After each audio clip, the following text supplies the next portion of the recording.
Welcome back to another episode. Well, today's topic is goals, but not just any goals. Previously, I've talked about SMART goals. If you don't remember what those are, they are specific, measurable, actionable, realistic, and timely. But the goal I'm going to talk about today, I like to call an FTF goal.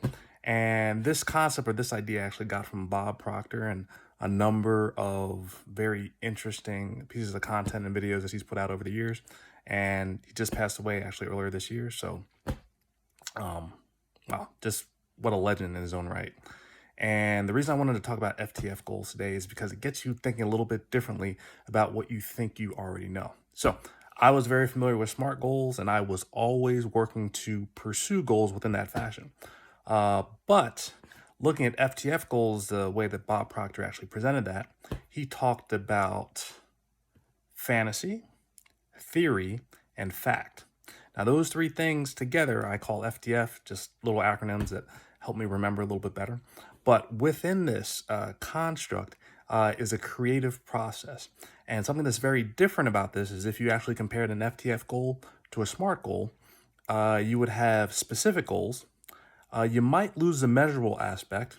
The goals would definitely be actionable, but you also might lose the realistic aspect, but you would also have timely in there as well. And the biggest piece of it is even I guess starting with that process, things might be a little loose. So specific may just kind of get you started. Actionable just kind of keeps the ball rolling, and timely you just put a deadline out there so that you can work towards it, knowing that as the process iterates against itself, the idea will get stronger, the specificity will get stronger, and essentially it'll grow into a snowball. And that's essentially something that helps carry some momentum down the road.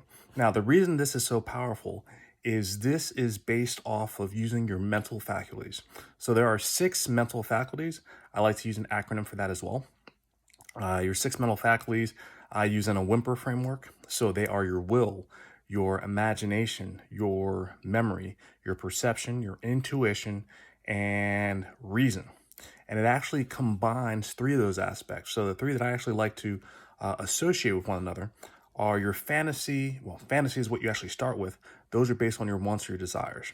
And that's actually tied with your imagination. Your imagination kind of helps fill the gaps as far as like whatever your desire is, your imagination kind of starts working on how to piece those things together. Next is theory. And the way that theory works is you actually provide a reason for why you're doing what you're doing. And this actually creates momentum because your reason, whatever reason you actually have, the stronger the reason, the more you'll actually push through and sustain something. So that's important to have there. Excuse me.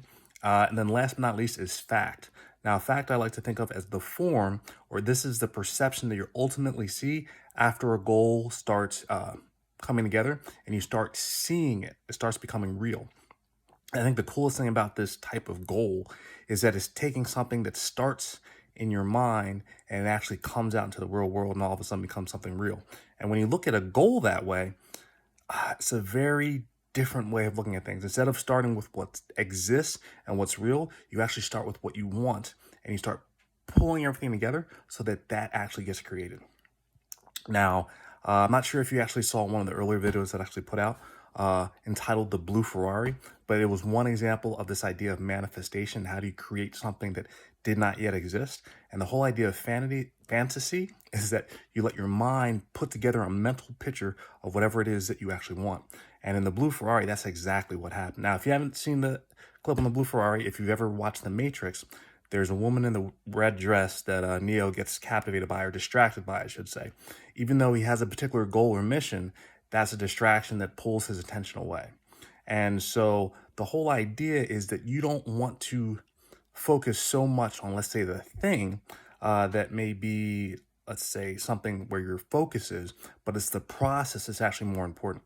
So it's not really about the Ferrari, it's about the mental picture that you create and you're going for it and you're putting everything together to make it happen.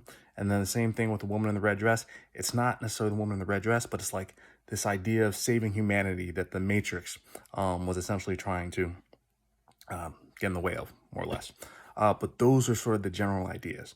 Now, I don't want to go too deep. Actually, I am going to go deeper, but I want to go too deep in this video. But I wanted to show the top level framework of how this type of goal actually works and why it is so important and why it's so powerful. And I'm going to talk through one of my examples of something I never really thought about, but I took a different approach. Didn't start with a SMART goal, started with this FTF goal framework, and some amazing things actually happen. So looking forward to sharing some of those lessons learned with you. And wow, it's going to be a very interesting ride. So I hope you enjoy. And I will catch you on the next clip. So thanks for tuning in, and more to come. All right.